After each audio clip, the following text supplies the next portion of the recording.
Ubona bwira simbizi wasema vumba. Ndio iramushikira wewe Bobiano alivyo. Ndio mambo nakubwira ati rero reka kuvanga politiki na muziki. Muziki uri apart wao. Amani twebwe turi nyuma ya politiki. Donc turashigikiye politiki. Nitwinjira bariya muri politiki tuzoca twica makarere yacu y'umuziki. No so kuvuga ibintu nabijyo udafise inzara. Ipo njabo. Tureke kufekinga life. Baba ariko arasegerereza. No gusegereza. Urasega. Amugasega neza para kuponda abantu. Ari ikintu kimbabaza kukwita nkaza kugikara basasi. Abantu benshi bakuma bamuraba. Muhoga zanga umuntu avuye Kayanza kama ni wapi watu kwa mumilima mu mishamba akatukana watu. Avuye iwabo bayita imboza arazi ari hejuru. Wala kwamba miso siku ikana bare ngo naikana changia na bare. Ataniki baje nao babona muri club duwe shoro kwa lamuzi. Njia nini? So wao umuntu ugatuka baririmbye ataco mufuye. Turondera limite. Arabaririmbye umuntu yubaha je nduba abaririmbye benshi nga. Bakoze. Be araza amateka ya Natasha. Araza amateka ya Bitizo.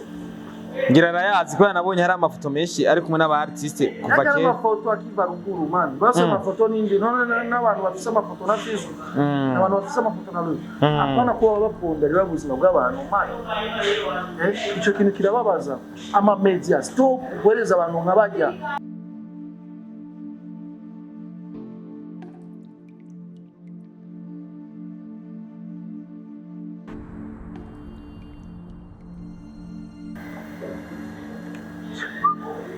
Yes, ndaburamukije akunzi ba Star TV mu mukagenda ndazi ko muri benshi mudukwikirana ndazi ko muri na benshi mwana dukunze muradukundira ibikorwa byacu. My name is Star Boy the Ship, Mr. Recorder, Mr. Meet, Mr. Kimararungu, Loving Town, Ubeshi, umukozi wo munzu, Mr. Pashara fashijwe, Mr. I don't care, Sharp Man, Line in the Jungle, all the way from Star TV, all the way from Burundi, East Africa, Africa ndetse no kwisi yose. And that's possible now, can't love it if you love me, if you don't, I don't care for that. Support my job only. Avado gagner la guerre extérieure, vous devez gagner ses dollars intérieurs. Tu gagner à l'intérieur et puis à l'extérieur c'est après. Kumbura ishigikira ibyo wacu turabikunda ibyo wacu cyana kwijana. Twakunda ibyo wacu by'abandi nubwo tutabikunda ntacyo bitwaye ariko ibyacu tubikunde. Mugambwe bwa Star TV ndi kumwe n'umwe wa artist nubwo ko bakoze kuva kera. Uno muziki bawumaze mu gihe kinini. Uno muziki bawuzimwe ibintu byinshi cyane. Uno muziki bawuzimwe ubwensolite bwinshi butandukanye yabanye n'abaproducteur benshi batandukanye amazi myaka myinshi muri no muziki myaka myinshi mwabantu mu byumba arabera ameze fresh kabisa ku chaîne ya Danger Madinette sasa OG yitwa Fima Boy musaza man umeze neza kabisa ndaho kabisa amwita Fima yabo mani ya chaîne kumengira henze musaza ndarenze na debo. Ndarenze. Turoye twa fresh man. Merci kabisa. Afu mustache kama mustache. Merci. Kabisa inyuma y'ike kirekeze kura kino kiganiro ariko no musini baza ko Imana yabikoze. Karibu cyane mu bwa Star TV. Merci. Aha ni mu rugo ni wacu ni Burundi. Bisigura ko umuntu wese afite ububaje ku kintu cyitwa cyo mu Burundi kwera ko ari umurundi. Umeze fresh ariko. Umeze poa kabisa bro. Gitondo cyari kimeze gute kuri Fima Boy? Bien ni sawa navyishe bien. Ndashima Imana. Mumeza agira tu.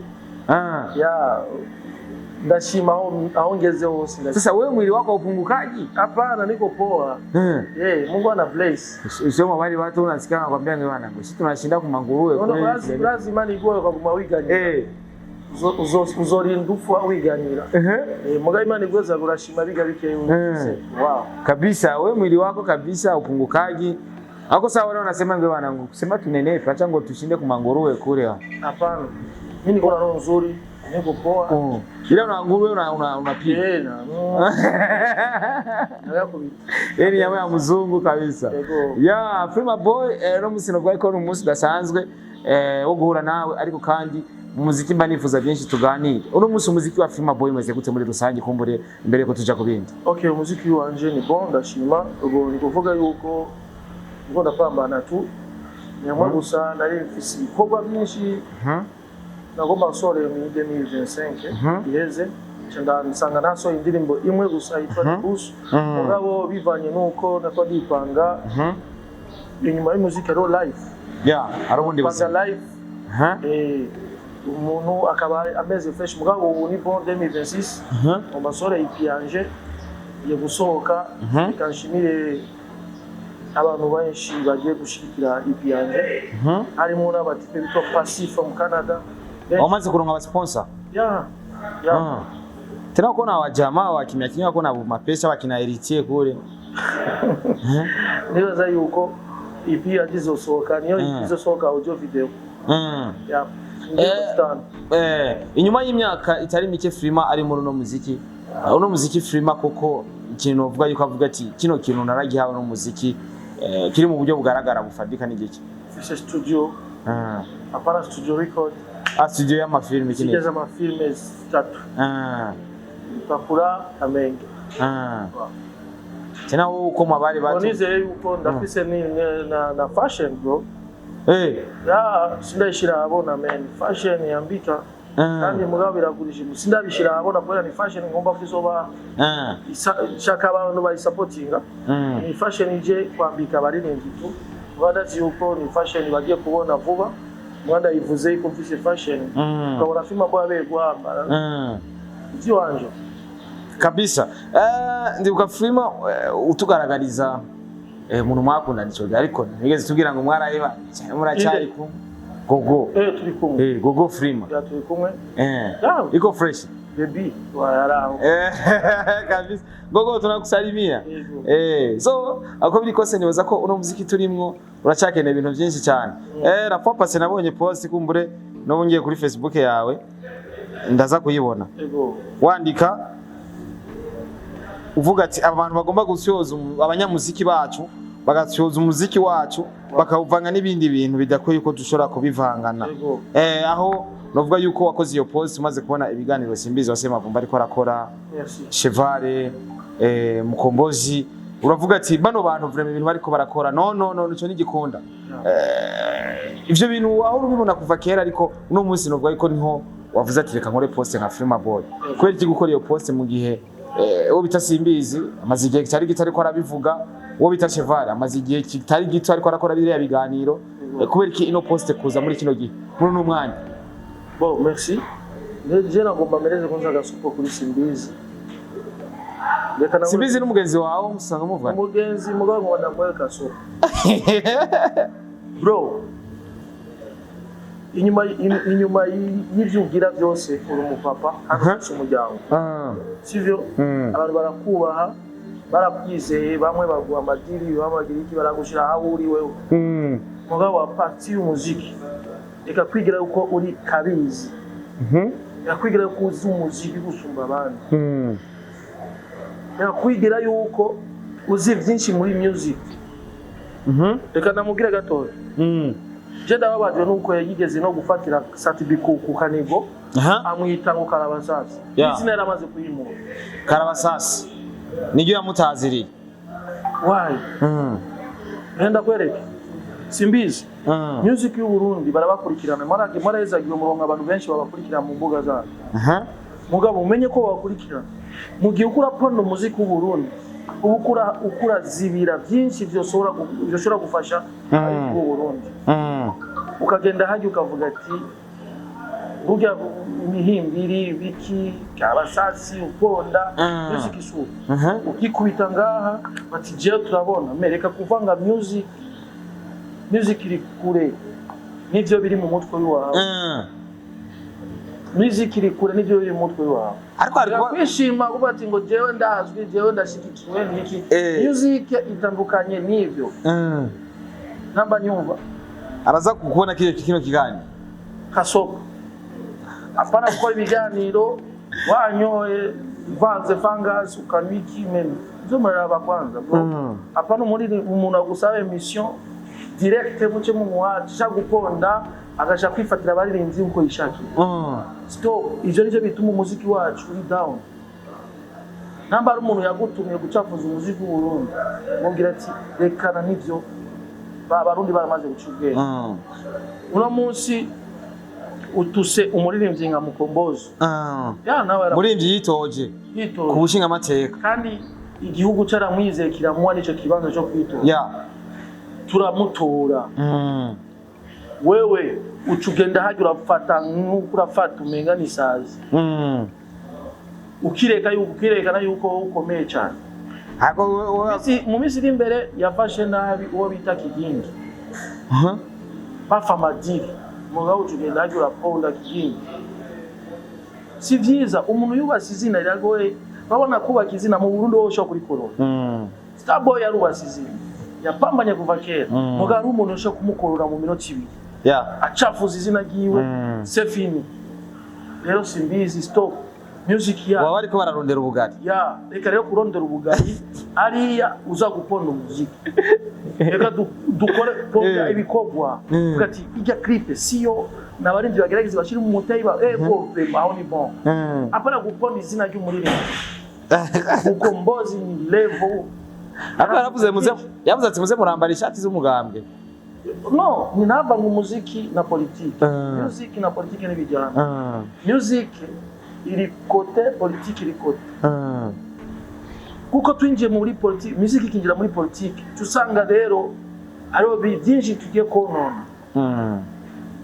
rero twinjiye muri politiki injira muri politiki winjiye mu muziki na Petera bivuze uri umuririmbyi kure na politiki si perezida gusa ni bihugu byose winje muri politike we yagerageje kuvuga ati umuririmbyi to Bobby Wine yaritoje mu perezida Buganda no muririmbyi ibikwera mushikira murabibona ndiko nabwira simbizi wasema vumba ibikwera mushikira wewe Bobby Wine urabibona niyo mpamvu nakubwira ati rero reka kuvanga politike na muziki muziki uri apart wao amani twebwe turi inyuma ya politike donc turashigikiye politike nitwinjira bariya muri politike tuzoca twica amakarere yacu y'umuziki ariko no munsi biriko biravugwa ati simbiza avuga ati jewe bariko banyagiriza ngo mfise inzara niyo mpamvu ngo ndi mu mugambye no sinzara ngo ugira inyice sinzara ahubwo abishiramo ibintu ya donc byo kwiyemera byo kwikubita hanyi donc sivyo inzara bose arayifuna none naega naho nyene usanga afise inzara no ushobora kuvuga ibintu nkabiryo udafise inzara ipo njabo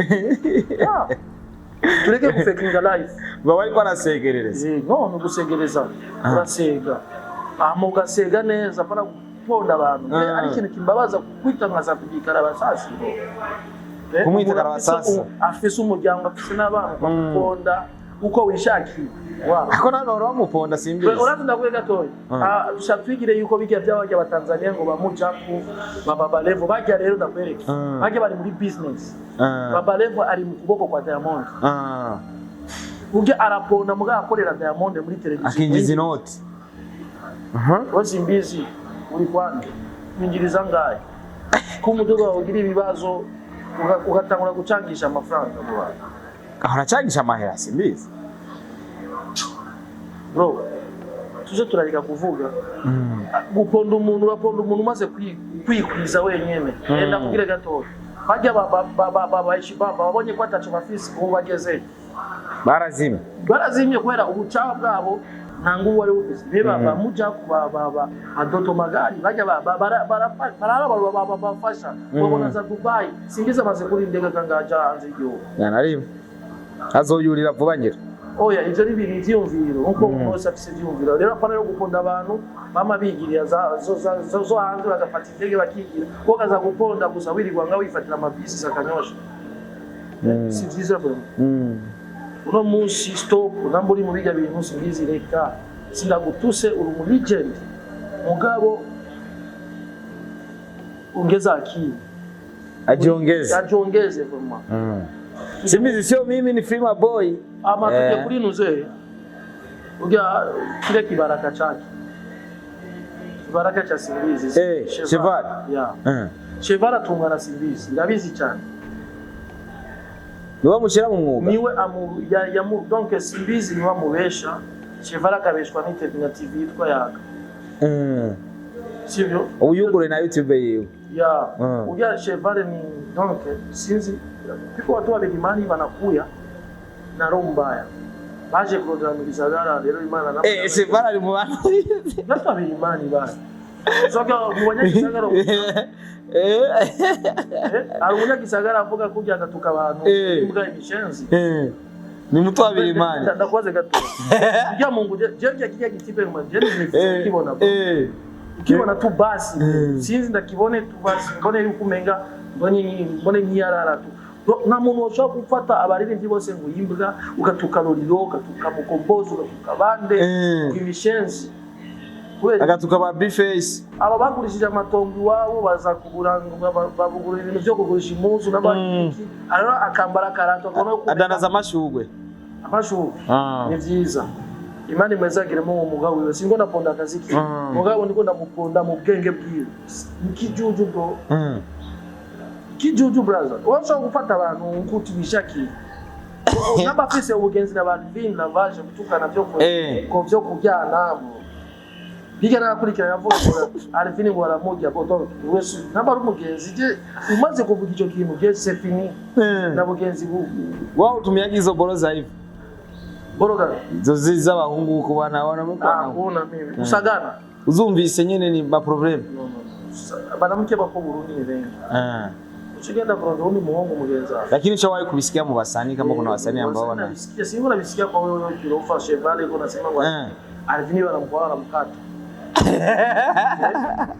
sijui kama ni ukweli lakini nimebisikia kwa Shevval sasa mimi jencha ngavuga Shevval sinzi umuramutuma utuka baririmbyi uko ishaki bro zamuraraba baririmbyi bubasa amazina yabo kuyakorora araba nasikia kwamba Muyaga wanamlipaga franga ndio maana nakireye content 10,000 sijasema kama wanamlipa sasa useme nini wao sasa content bro bonke namba urazi yaga ku namba yaga rero imuriha rero bazi bararaba rero guponda baririmbyi baraba baririmbyi aponda bubasa amazina yabo Fizo ukisikia jina Fizo ni jina kubwa, ukisikia Natasha ni jina kubwa. Sasa wewe unafika pale unaanza ponda. Unaponda ujue mtu aliamuka haya alishiaje. Ni andi tuzango munara kubisejo kumangu muri yafu. Uko na misha kumpiga Shevval? Hapana kusema kumpiga, atapigwaga na watu. Kuvunja miguu, acha kutuka wasanii, kutukana wasanii tu. Inauma brother. Jana kuri kijana navuga ngo Lolilo si legend. Yeah. Umuntu wa mbere nga mu Burundi yatabwe gusora clip mu Burayi ni Lolilo kabisa acha kurikirwa bo bita Fizo mu Faransa banyumve neza we Shevval namba ari uruguru kurarima umvise ndakubwiye Lolilo yatabwe gusora clip mu Burundi wa mbere bimamatu utereje vale numuri sose uri za Kayanza Shevval sikia nikwambie nakwambia ukweli sasa arabivuga mu akabirengagiza aratirengagiza abizi Lolilo kavuga ngo si legend man Lolilo niwo muntu wa mbere yagurisha album isohose abantu barayiria ku studio ku bantu ku masinema amafilme akabya igihumbi kuraba album ya Lolilo ninde muri byamaze kubikora kandi clip video bisigura ko Lolilo afisa abana babiri bari muri mu Bwongereza bakina muri Chelsea zo sorry muri Chelsea uvuga ati muri Chelsea amoka tusanga rero umuntu akora mwifatira umuntu kwera none ubuzima ni none umuntu muri mu ega uri muririmbyi apari umuziki ari izindi business umuntu akora kamilioni nguri na mahiti tubona akora ariko rakora mugabo ngwera dutwayemo iraziyo mu Burundi kabisa nadukubise iraziyo mu Burundi asha mvuba iratangura kuvuga none ubu nimuko muramuvuga kamilioni ari indirimbo yasohoye nako bamuvuga cyane kabisa rero turarika kuvuga nuzi ivyo Lolilo ko rategura muri passion yiwe nuzi ivyo ko rategura mu buzima bwiwe abantu benshi baguma bamuraba muho basanga umuntu avuye Kayanza kama ni wapi watu kwa mwamirima mwamishamba anatokana watu avuye iwabo bayita imboza raza hejuru wala kwa memiso siku ikana bare ngo naikana changia na bara ataniki baje nao babona muri club do shoro kwa ramuzi njia nini bilivyo so wao umuntu ugatuka baririmbye atacho mufuye turondera limite arabaririmbye umuntu yubaha je ndubaha abaririmbyi benshi ngaho bakoze araza amateka ya Natasha araza amateka ya Big Fizzo ngira arayazi ko nabonye hari amafoto menshi ari kumwe n'aba artiste kuva kera amafoto akiva ruguru man base amafoto n'indi n'abantu bafise amafoto na Fizzo abantu bafise amafoto na Luke apana ko babapondera ubuzima bw'abantu man ico kintu kirababaza ama media stop guhereza abantu nk'abajya ibiganiro yaga please namba ibyo 10 mu mwa cheval mugabane ku kandi mumubwira ati agire limite yeah kabisa nibaza ko ariko aravyumva ariko hari abantu bakunze kuvuga ati ngo bari ko arakebura aba artiste ariko abandi bakavuga ati bivanye n'imvuga akoresha none ndakubaza gukebura umu artiste yakoze na okay Dramatique yasohoye clip ko turabona clip ya Dramatique iraca za RFI kuko batavuga ibyiza y'aba artiste sorry kuko batavuga ibyiza byabo amugabo kirenga ikiziza mukagenda guponda ubuzima bw'abantu ngo nta muri agenda hari na muri agenda hari siko yavutse bo na maso yiwe n'ibyunzo byiwe abari agenda bariho cyangwa ni kubera gusenda kwereka niyo mpamvu navuye umuziki wacu ufise ikibazo nyama gusa abaririmbyi rero none uzo kuwaka gute uzoronga amafaranga yo kubaka inzu gute cyangwa music gukora abantu baponda badakunda ivyi wabo ugasanga umuntu umwoje bari ndaga bajyanye baca baronga abantu bakurikira baraziga mvugo zabo z'uburofu kubera bariko baraponda bakora ponda muzika tuzoshikaye umuntu umunyarwanda yumvise iryambwa kwira tukabaririmbyi b'u Burundi na urumva na kumbe n'abarundi biwabo ni babakora unasikia nawe unamtukana sasa sisi nasema avuga abandi nimbwa nabo bagafata kumbe umurundi w'u Burundi aba bantu banywa umuziki w'u Burundi ari bo mu Burundi be bizogenda gute sasa wewe upendaji hivi nani bachangamshe nani industry changamuke ona tia pale urazi kuchangamsha na kwaka ndio bana nani iko na V8 hapo nani iko na Dekapo akashana namba nani wengine Fizzo hana lolilo hana so hizo ndio bikene umuziki vuga ibintu umurindi afise Prima Boy ana gari ana gari sawa nani ana gari wala ukavuga ibintu mu muziki ukazana comparaison mu muziki y'ibintu abaririmbyi bakoze cyangwa barodi uko kadimo guponda haja unaenda unaponda tu unatukana watu mwenye himbi ni meshenzi imbwa sasa kama wewe na kitu kenye kinakia kuadhimisha muziki ukura mtukana sengo ni mkoyakoya wewe mkoyakoya wewe misi bo abantu nkaya cyo kucara nabo ni shenzi ya kufa mtu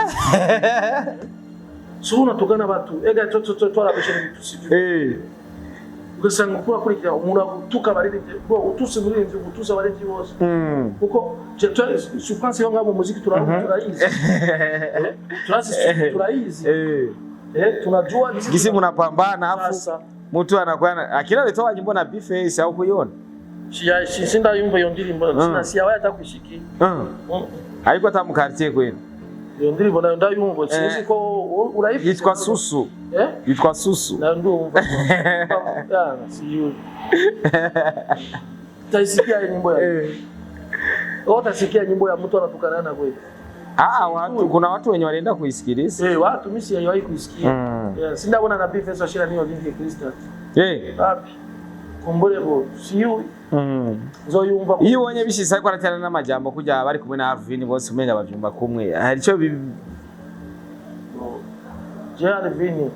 nabajya bo donc babo umuntu akwise yuko uri mu PD agakwita yuko bakujyamika hasi uri umugabo ngo bakakurira amugatiyo kamutwengera sote ujya ni ujya la cheval no ajeje Alvin ko nibishoboka umuragutuka ngo barakugira umugabo muzima n'ubugakukauka ukacugenda imbere ukamwereka amenyo bisanga rero ujya niwaza amabanga yiwe na Alvin niwe amujya rero Alvin none uva gute none ngako ikiruhisho bagenda gutuke Western Boy uri umuntu w'umugabo ufise umusheri wawe nkaca ngenda avuga ngo Starboy baramuta ama ejo ukatubona turi kumwe na Starboy duturenga tugira dusangira baca bavuga ninde akujya rero si jewe suko rero barajyana kuko na muntu yovuga bijyama ukacumutwengera aho bako bose barajyana kwanza kuko na muntu w'umugabo afise umuntu amwujya Cheval sanga bose babaje kabisa.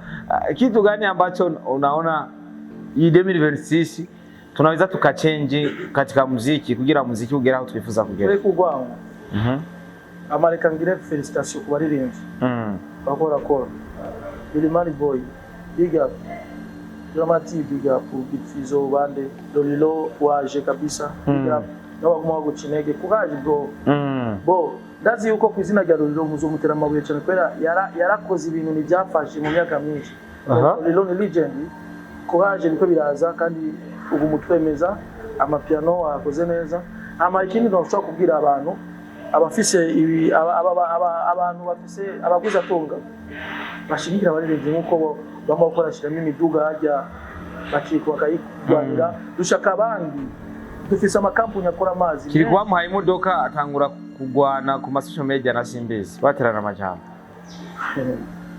yagira ngo muteri kidaje Simbizi yagira kidaje na Kiriko ariko amubwira ngo kuda postinga ibiki postinga Kiriko akatango umpiga kidaje cyo yasira kuko boni Kiriko rero nabajya none sibo bamaye umuduka none batamwe kwidoga ibiki iyo bahereza abandi bagapostinga ko bayimuhaye Kiriko eka rero azokora ibyo ashaka ega ubara nibo bamwihaye umuduka piko kontra bari mupatia after that sasa yo kontra ya kupost nini Kiriko jewe onye sino kunyura muri ibyo bintu abo Kiriko biga arakora ibyo akeneye sibo bamwirongereye none ama kontra none sibo yamuha ya reka rero Kiriko akora ibyo ashaka ama ikindi naco abantu bafise amashira hamwe bashigikire abaririmbyi b'u Burundi bashike bashiremo imitayi bashire ko bijyanye n'abantu mu makompetition nkayajya abantu ejo zo kuba barindi bashiremo n'imangu bashiremo imangu ejo baratanze umudoga kandi bashira imangu ati uzotwara mu rupangu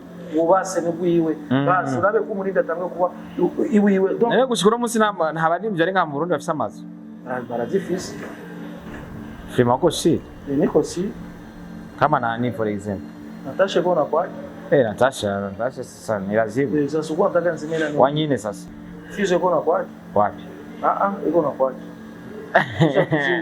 Wapi Frima yako tudanganya. None ushakupinga ivyo ndakubwiye. Yo napinga. Bo general ubonye bien rupango rwa fish.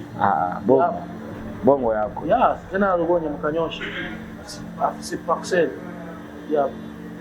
Ni parcelle tu iko vipi? Ni nzu. Yuwasi. Sasa pinga ivyo ndakubwiye. Fizo n'umugenzi uko. Sawa, acha tuitiki. Mwashaka uzosenda gutwara Rwanda kwereka kwa Fizo. Una makaratasi? Nakunda kwereka. Wakubwira ati ziwanje na bovurabe nakunda kwereka ibintu vyiwe. Ni kuvuga rero je narahabonye. Niyo mpamvu ndabivuze. Umuntu nazi iwiwe nisatu biko machange sasa lilo Fizo ndaziwe mugalo lilo naza tusinzi mangozi muganda sikona uwasifisi sawa okay Jeruma nakoze kino kibazo Frima wakoze imyaka myinshi kandi n'uburi kurakora habuze iki kugira Frima yibone nyene ariko arahigano nabo bari ko barakora no mwanya kaja muri competition namuvuga ati je nakoze ingoma kabisa basi ukavuga ati ndafise ingoma kabisa iri kwikoma abantu bose bagizweho. Merci. Narakoze indirimbo bashiramo gwango indirimbo yari hit gushika n'ubu ni hit. Iya Efrem. Nakoze indirimbo itwikirato. Nestanishi. Iyo ndirimbo gushika ndazi yuko naho bagerageje kwikati nguvu ngani indirimbo y'ibihe byose. Indirimbo zo kumva ufise umugore wawe abana muri kumwe indirimbo ituje. Mugabo na Ayo kirati mazigiye kinini hari? Indirimbo nziza cyane nakoze indirimbo babona abarundi niba yakiye nkuko ndabishaka bashizemo amabifu menshi kubera indirimbo yasose n'inguvu nyinshi ikubitwa no mu mateleviziyo yo muri Tanzania nasohoye indirimbo yitwa Ndi Fresh. Ufise connection muri Tanzania? Nakoze indirimbo yitwa Ndi Fresh. Indirimbo nziza cyane barayikubita indirimbo ya bien ubwo baragerageje gukwa ndakwereke Starboy umuziki wacu kiri umuntu afise abantu biki umuntu wese kana afise abafana abarindiriye shaki rero ico kintu kive muri 2026 bashire mu muziki wose hamwe urabe nyine muziki yo kigenda urobo Starboy tubeshanye ora afise abi wabo oya Jeff na abantu bari gukora no urafise turabibona oya mimi na support wenye wako napambana mimi na tuvuze Starboy deja tutubona Natasha mimi napata tu manani ma exclusive yake mape tuvuze koresha umaya tutubona sapi ni chawa oya koresha umaya postinga bose ana posti wote tuvuze Landry Pomota deja tutubona Linoji Ndio kumbia ati kupanda kumbia bro music ifisa abantu bi Linoji unajua ni manager wa nani? Na nani Landry manager wa Linoji? Bro manager wa Landry na Linoji siwahi kukubali. Juu ya nini? Hapana.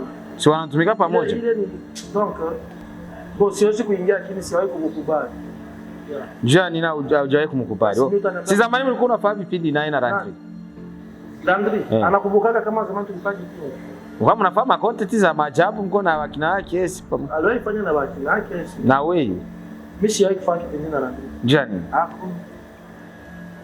Kwa nini ufanye kipindi naye? Sijawahi na siwezi kufuata na kipindi na Landry. Hiyo ni roho mbaya sasa. Sio roho mbaya bro. Sijui nakwambia music iko na watu wake kwa sasa. Sasa wewe unasikia kikucheki sasa wewe utamkatalia. Mimi nifanye kipindi na wewe unajua wewe ni mpambanaji tunafanya kipindi unakumbuka wema. Kuna watu wakumbuka. Tuliwahi kufanya kipindi muziki kilinipa trend maana unakumbuka? Ile wakati tuko na ule mwanamke afili. Wakumbuka ile siku alinibusu Centrale wakati naanza kazi. Nakumbuka wema. Landry akumbuki, Landry iko pale. Ile siku ningali nafanana na mchoko kweli. Landry iko pale juu ya kusema nini? Ule anapenda kukofia maisha. Na mtu kama wa hapo donc bale watu wa vile wafuna fanya hivi. Ile siku kale kaporo kali trend mpaka nikasema ise. Wakasema journalist anakuja na mabusi ya maajabu. Tenda kubaze bro, wako ile shirikiti imeze vipi? Hakuna. Mimi si naona napambana hivi niko nyuma ya kamera unioni. Urero kugeza uko. Sio nabonye ukura tukana na wanda bro. Ndoaje kumwachia nabonye kumwachia. Mimi sikwenda. Alitaka kunishushia heshima nikasema huyu jamaa mimi nataka nitukane limoja mu maisha yangu. Niko sijawahi kutukana mimi kuna mtu aliniambia bana. Unaona unajua kutukana nikasema mimi ni mara ya kwanza natukana na ndio mara ya mwisho. Sawanda si jamaa. Tuachane na tufanye kipindi. Alisupport tu muziki zamani sijui alisupport wa nani. Lakini hao wenye alisupport. Huu muziki sio kwa muziki wetu. Umo mbifu mingi sana. Pako wapeti wanafanya vizuri. Wanahitajia support.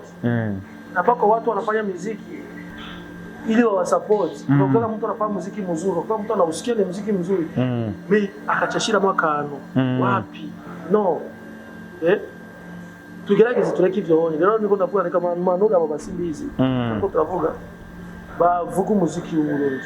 Bawuvuge vraiment. Nacha kiwerewere ciwe mzee Shepherd. Nicare hamwe azogutuka. Kutuka mesi ivyo vyiwe. Umuntu agutusa aragutuka bwana. Agutuka. Me uga nose. Meze neza fise amagara meza fise meze bien bisibi.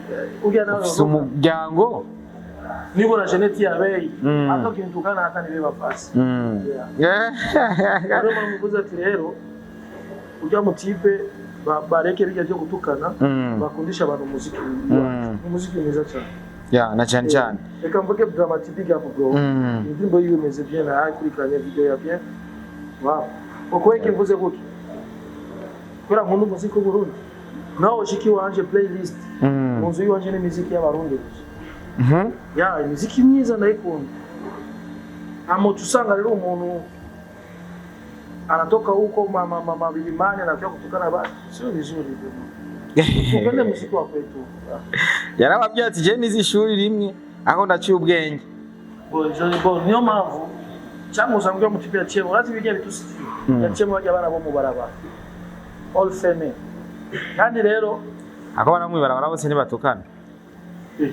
cyane yaragiye inka umugani w'abandi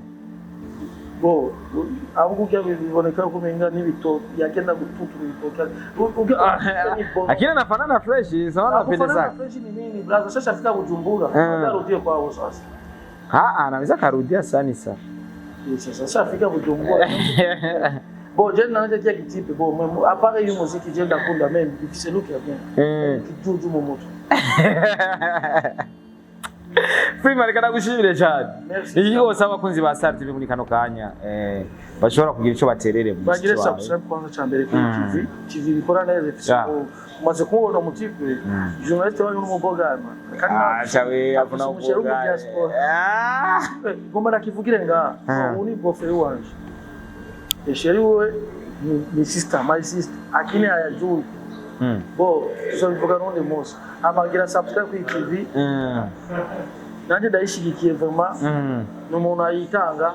Amashaka ama TV nkaya. Akora ashikana umuziki wacu. Bo, suri ndabazana indirimbo nyashasha. Niliona uko mshooting kwa pamoja na Brian ndio akashuti. Sa? Brian ndio akashuti video. Hapa sio Brian. Niko nafanya video pamoja na director anaitwa MC. Wapo. Namjua mfupi. Suri ndabazana indirimbo ya bien. Indirimbo ya bien ndazi muzoyikunda. Bro, indirimbo njana nako na commentaire yo. Naanza nzochamera nga chakibara kacha ruze. Cha Simbizi. Simbizi wasema vumba. Yo, thank you so much akunzi ba Star TV. Thank you mwe bariko muradukurikirana. Thank you wafashe umwanya ugakurikirana ivyo ariko aravuga Freema Boy. Ariko kandi Imana igwezagire. Go to do subscribe kuri channel yiwe ya Freema Boy. Ndetse n'imbuga zasanzwe akoresha. Haba kuri TikTok, haba kuri Facebook, hose ushobora kumukurikirana ukazurabona everything azara postinga buri mwanya. So Imana ibahezagire. Share up kuri mwebwe mwese mwariko muradukurikirana. Thank you so much.